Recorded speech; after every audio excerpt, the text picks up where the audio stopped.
Let's talk about this class of quarterbacks. We'll begin, obviously, with Cam Ward from Miami. Cam throws a nice ball. Throws a good ball. You know, his eyes are down the field right here. Like, he's got that arm where he can just, like, sling it, right? He gets there in a hurry. Like, you know, it's a good throw. Good throw on the run against Syracuse. I thought this was his best throw of the day. It's 3rd and 5. It's anticipation. He's got a dirty pocket. They're blitzing him right here. Like, he's got pressure right in his face, and he makes this throw. And it's not his first read. And so I love the way he just stood in there. Like, he stood in tall. Yep. So he's got a dirty pocket right here. You can see he's looking left right here. Yeah. Goes through. Yeah. This is a typical NFL throw. That is a great NFL throw. He's got a defender right in his face. He's got to bend the ball around the oak tree right here. Yeah. And you got to be able to put that ball with anticipation. Yeah, that's a great throw. It's a great throw. It's a great throw. It really, and it shows poise too. Like, there's no cowering back. Like, he's sitting.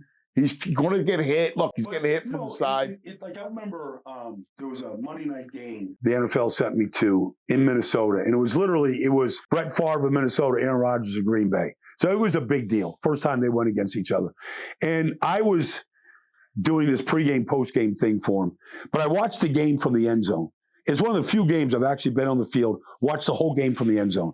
And the perspective, fans don't get this. But like what you get, but your son's a quarterback. What you see at the NFL is how many throws are actually obstructed, where you don't see the receiver, you only see a piece, you got to throw it to a spot. That's NFL throws. And that's what this throw reminds me of, Cam Ward. That's exactly right. That's a great way to put it. Because you know how many throws people go, that was a bad throw. He got picked. He's thrown to a spot. His receivers should have been there. Like, there's always, we so only know half the story sometimes. All right, Shedeur. Yeah. Well, now, Shedeur, it's fascinating. He did not have an offensive line. Shedeur wears number 2. All right. The offensive line was not good. Like, you can see this right here. Like, even on this, this is look at this. He doesn't have the ball in his hands yet.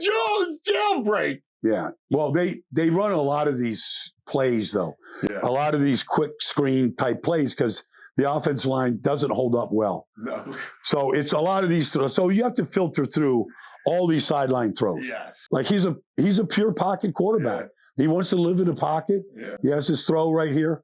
All right, misses Travis. Now, there's probably some interference on the play, that slowed him down right here. Even these throws, like, that doesn't look like Jordan Love making that throw to me. No. Like, Jordan Love is an elite athlete at that position with an elite arm.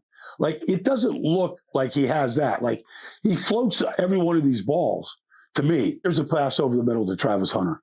All right, so you can see him, he's going through progressions. He looks comfortable like this. Yeah. It's just hard to project. Like, I don't want to badmouth Shedeur. He's made the best of his 3 years at Jackson State and at Colorado. They won a lot of games. He stepped up in competition. He answered that. But is he really, he just doesn't look like, Jaden Daniels is just a freak. C.J. Stroud. Well, I mean, they popped. I mean, those kids, they also were elite pro. Colorado is still, like, again, with that offensive line. Yeah. Like, they're still building the program. And they are. I mean, it's one thing. You can't even compare it to LSU or Ohio State. No, you can't, because the talent around the quarterback isn't close. Let's go to a quarterback now who's rising. Jaxson Dart. Correct. Ole Miss. He's got touch. This is against Georgia now. And this is from the end zone now, from deep in the end zone, right? Where you don't want to make any mistakes, but all right, you make a good throw to on a quick that's slant. A strong, confident throw. That's a strong, confident throw from the end zone. Yeah. Feet are set. Yeah. Gets it out quick. Perfect position to get it to Watkins right there. You do something with it. Like, just gripping it and ripping it. He's got a lot of ability. This touchdown throw, this is a clinching throw against Georgia. Put him up 2 scores. Yeah, that's a great throw. It's one spot you could put it. Now, what are his things that make you a little uneasy about? Just the consistency of it.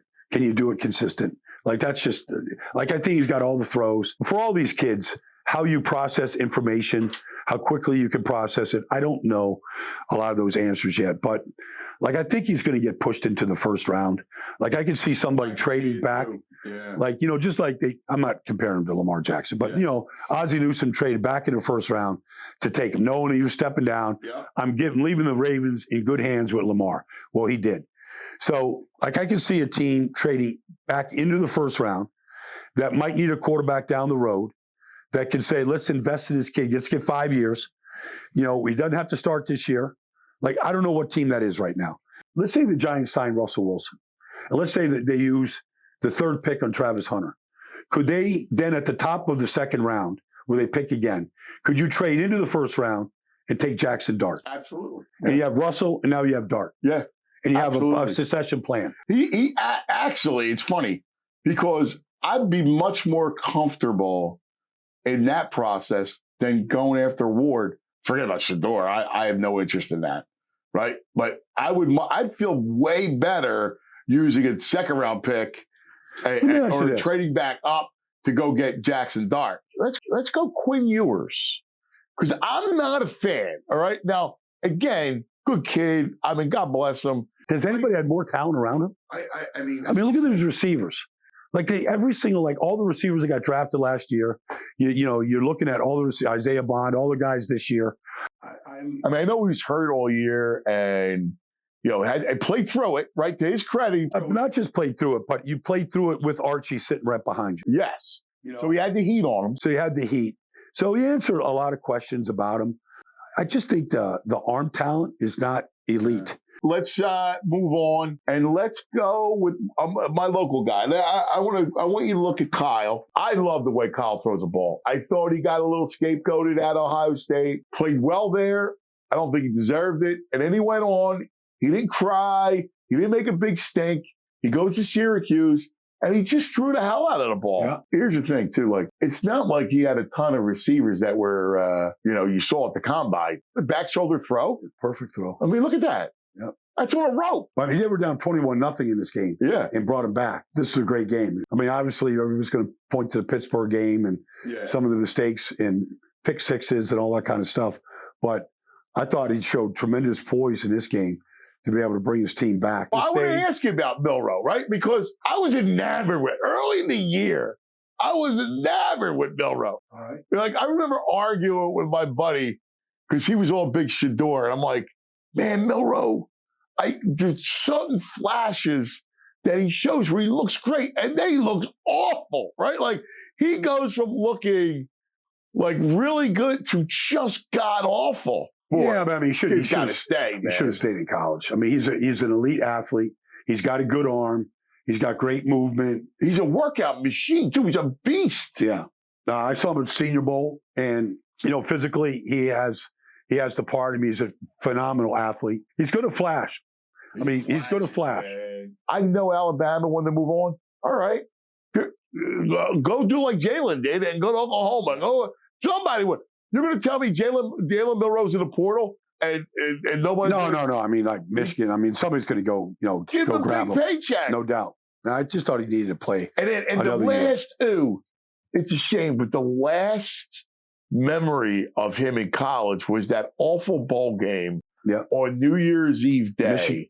Was that Michigan? Oh, yeah, it was Michigan. And there was a rainstorm. And it was the worst first quarter I've ever seen a quarterback have. You see the field's wet, right? The first quarter is one of the worst first quarters I've ever seen. Okay. Here you go. Here's an interception right here. Yeah. Let's see what he's looking at here. Ugh. Oh, it's a horrible throw. Look at that. Oh. Yeah, he's right in the passing lane. Yeah. I think he saw him. He had to see. He thought he could get the ball out. He's a ball pat. He likes to pat that ball. Yeah. He telegraphs. Yeah. He telegraphs his throws. Why would this kid come out? I just don't understand it. I don't get it. Does any part of Gabriel remind you of Tua outside of the fact that he's left-handed? Wow, that's interesting. But his RPMs on the ball, it's about I think it's faster than anybody in this whole draft. Really? Like how he drives the ball. Wow. Like he can really drive it. I know he can sling it, but I didn't realize that. But he's just he's just small. But he's compact though. Interesting, the Tua thing. You're that's an interesting comp. He's got a good whip. It's just, is he going to be able to hold up? Yeah, no, that's it. I mean, all these kids, every kid we just talked about is going to get drafted, but what opportunities are they going to get? Yeah. All right, that's quarterbacks.